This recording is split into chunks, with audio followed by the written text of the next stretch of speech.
Tropical Storm Erick Path Alert. NOAA warn Erick will be major hurricane in 24 hours. Hawaii has been placed on alert by the NOAA as Tropical Storm Erick, one of the first hurricanes of the season, gains strength in the next 24 hours. Tropical Storm Erick is currently hurtling across the Pacific Ocean towards Hawaii, measuring winds of nearly 70 miles per hour. The hurtling storm was formed some 1,000 miles southwest of Baja, California, on Saturday morning, but quickly strengthened both in speed and size. Now the NOAA, the USA's National Hurricane Center, issued the alert today, warning that Tropical Storm Erick would strengthen to hurricane levels over this afternoon, becoming a major hurricane by Tuesday. Tropical Storm Public Advisory read, at 1100 p.m. HST, 0900 UTC. The center of Tropical Storm Erick was located near latitude 11.7 north,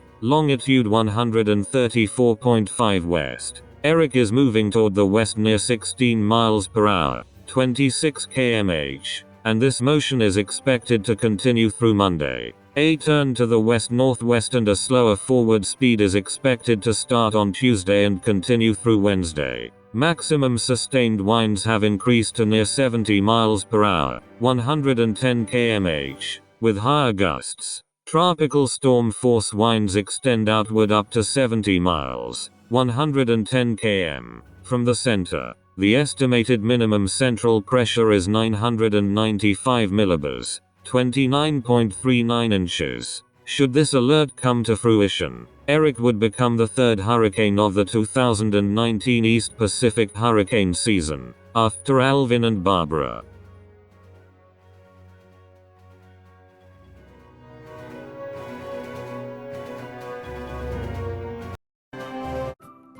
Thank you for watching. Please subscribe to us on YouTube. If you like, donate to us, visit home on the page PayPal.